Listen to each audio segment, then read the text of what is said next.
If you play Black Ops 7 ranked play, but you either can't get to the rank that you want, or you've gotten so hard stuck that ranking up feels impossible, then this is the video for you, as we'll be going over 5 ways to rank up faster, starting with winning more gunfights, going all the way up to my #1 tip for winning more games in Black Ops 7 ranked play. Now with these 5 tips, the first 3 are going to be focused on winning more gunfights, and the last 2 will be focused on winning more games. So let's start with tip 1, which is take good routes. And some of you might be confused, we were talking about gunfights, why are we now talking about routes? Well, hear me out for a second. I started out Black Ops 7 ranked play not knowing a ton about how Hardpoint plays in this game, and I defaulted to headbutting the front of hill every single time, and I was frustrated when that led to me losing gunfights that actually favored my opponents. You need to know the difference between situations where it's important to headbutt the hill and when it's important to take a route and get the better spawns. Once you learn this distinction, you'll find yourself in more favorable positions, leading to more favorable gunfights, which means more kills and a higher score. What I'm not telling you to do is flank every single life, because if you spawn on the correct side of hill and then decide to take a flank route, sure, you'll get more kills, but if your team isn't blocking properly, all you're doing is getting free kills and bumping up your stat line, but then you're going to end up losing the spawns and then losing the game. To emphasize the first tip about taking good routes, I'm going to go over a live gameplay here. This is against a top 250 duo, so if you look at that P1 to P2 rotation, I spawn here at statue, and instead of banging out the front of hill with my team, I think what's more important is taking an X-ray route to go left and then try to get the back spawns. My teammates have already died on front. My other teammate Savi is top mid, and he's waiting on me to make a play blue. So I get the 2 kills, and instead of just running forward, I kind of look towards the back, because if you're playing against good players, they're going to leave the hill and try to force the spawns to work in favor of their teammates. They end up doing that because their teammate spawns with them. I'm just trying to tag them up and waste time so that I'm making the spawns mixy, turning on the person top mid, and then converging on the hill right here. I don't end up winning the gunfight, which is fine, but we gain control of the hill, and just with me being blue right there, it made that hill mixy enough from a spawn perspective that we actually end up with more time on the hill than they do. Now, if we watch that life again, if I were to just hit the hill with my team right here, yes, they get 2-piece. Maybe I could have gotten a crazy trade or something like that. Realistically, we would have all 3 died and then had to start again from the beginning. So this play objectively is more important for the team, forcing towards blue, forcing these spawns, and after all these kills are said and done, then we're in more favorable positions because we'll be fighting from the correct side of the hill. And tip number 2 for winning more gunfights and eventually earning more SR and ranking up faster is to predict your opponents. What a lot of people don't understand is that the majority of gunfights actually happen in your brain rather than your thumbs. To explain, predicting where your opponents are going to be coming from and making sure that your gun is up and ready is objectively more important than having good mechanical gun skill. Let's take this P2 flank route that we were just talking about through X-ray, for example. Let's say that we're taking a good route to flank blue and then eventually get the spawns. If you're using your brain to actively predict where your opponents will be, then as you round this angle, you'll be predicting one of your opponents to be on that head glitch right there. Because if you're playing against a good opponent, they're already going to be back blue looking towards this head glitch or towards this right route. This is also where centering comes into play. So yes, we can talk about centering as a mechanical skill where you're technically making sure that your sights are lining up with whatever head glitch is going to be there. But what we're talking about here is a step further, and it's active prediction of where your opponents are most likely to be depending on the scenario in game. As you're running left and you clear this head glitch, you need to make sure that you're not getting a timing there. And if you truly don't see anything, then you might need to worry about somebody playing even further back, like at these stairs, or even playing a back corner here to block the blue spawns. Because sure, you might be doing the right thing by hitting the flank route, but if you were to lose this gunfight or get caught off guard, would you lose this gunfight strictly because you weren't anticipating them there? And if that's the case, then just make sure that you're ready for it next time. We can see an example of me predicting my opponents and anticipating them from the same clip we were just going over. As I'm rounding out of X-ray, you can see I'm centering on that head glitch and I catch a timing.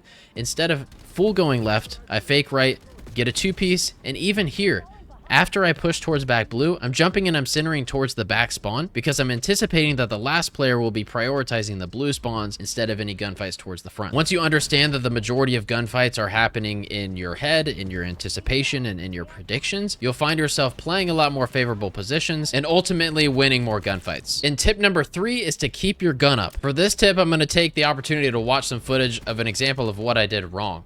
So you'll see here, as I'm rounding the head glitch, I'm ADSing around, I take the second to sprint and slide. In just that split second of sprinting and sliding was enough to make me lose the gunfight. Part of predicting your opponents and taking good routes is that active decision making between when you're sprinting and when you have your gun up. And what some people might do, myself included, would be to complain about this and say, oh, I just got such bad timing. In reality, if I just kept ADSing for 1 more second, I would have potentially gotten 2 kills instead of just dying to the first guy. One thing that I recommend you doing after watching this video is to actually record and watch footage of yourself playing and see how many times you lose gunfights strictly strictly because your gun isn't up, rather than actually the mechanical aspect of you losing it, like poor aim or improper aim or something like that. How many times are you losing gunfights strictly because your gun isn't even up to be in one? I don't care if you're the most mechanically skilled player in the entire world. If your gun is not up in certain situations, you can't win every single gunfight. If you notice a lot of your gunfights happen reactively and you tend to be surprised, then you likely need to improve on how often your gun is up or not up. And if you are someone that starts playing super frantic, and I definitely have experience playing frantic in certain situations,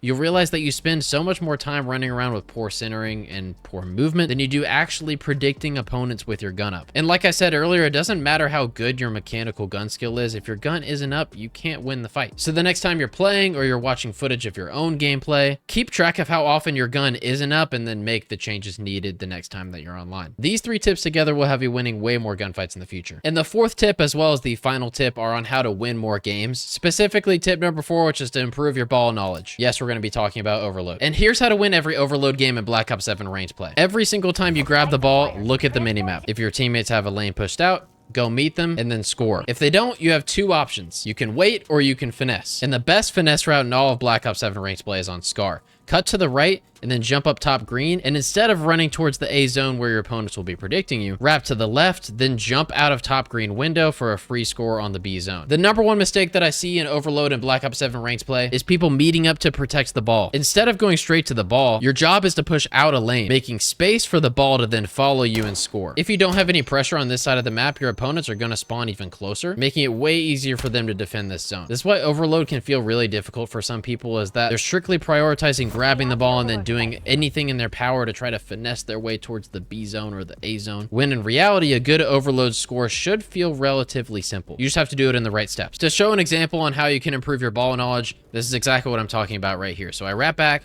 to kill the opponents on the ball, or at least assist with the kill. And then the first thing that I do is turn around and I'm making space in the left lane for my team. I find that first kill and I'm just hoping that they follow me. If you have a microphone or something like that, you can do that too. I'm holding this cut off, I get the 2-piece, and then the first thing that I do again is take more space for the ball.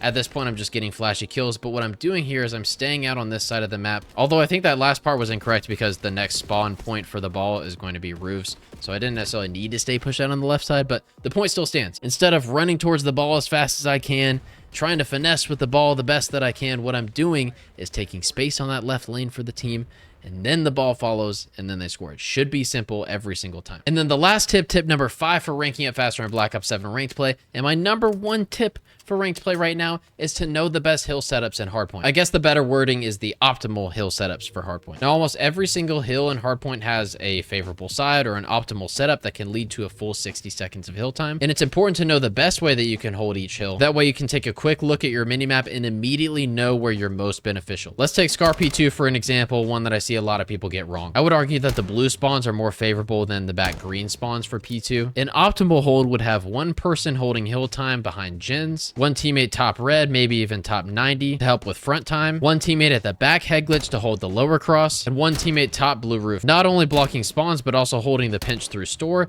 and also able to strafe out and help with the cross to hill. The biggest mistake that I see people make while holding P2 from the blue side is mindlessly flanking through store. It's so tempting to hit a flank route and get some free kills in the back, but it's important to ask yourself, am I helping the team by getting these kills or taking this route? Or is it too risky because I'm potentially giving up the back blue spawns and then pushing even further towards green, which could cause your opponents to flip out behind you? Basically, when you're taking any route, you need to ask yourself, am I helping the team or am I hurting the team strictly based on my position? Even in an ideal world, when you push through store and get 4 down, if your team is not blocking the back blue spawns and you flank store for no reason, then your opponents again are just going to spawn right behind you and then likely take control of the hill. When you spawn up with control of a hill, the very first thing that you should do is check your minimap and decide where you're most needed. And it's important to know that this won't always match your role. Let's say you're a submachine gun player and you spawn on the blue side of P2. You check your minimap and you see that a teammate is on time and a teammate is top red, and your last teammate is top blue watching the pinch. Even if you love running an SMG, objectively the best thing that you can do for your team is to swap to an assault rifle, go to the low head glitch, and help your teammates with a cross to time. Players that can make that quick decision making are not only the best team players, but they will win the most games and ultimately earn more SR. And here's actually a pro example of what a full 60 optimal hold looks like on that Scar P2. If you're interested in more optimal holds like this is a Twitter page called Minimap VODs. Here's what I'm talking about. You have player number 3 that's top blue blocking the spawns. As players are spawning up there, filling positions. You see number 2 is the last to spawn up. The first thing they do, they look at the minimap and decide that they're last up, and their most beneficial place to be is blocking spawns and holding the pinch. You see they're pushing out the front of the hill, but they're able to do so because player number 2 is blocking those back spawns like we were talking about. But you'll see even they funnel forward as their teammate dies, and then player 3, it's their turn to funnel back and look towards the blue spawns. And we're just kind of emphasizing that spawn block perspective. This whole thing of the most optimal hold and the most optimal spot to be in also applies to the people that are closer to the front of the hill. So keep that in mind the next time that you spawn up and look at your minimap. You should be practicing that quick decision making to, again, determine where am I most beneficial right now and what positioning will help my team get the most score off of this objective. And those are my top 5 ways to rank up faster in Black Ops 7 ranked play. If you enjoyed, like and subscribe, and let me know down below if I should do more videos like these in the future.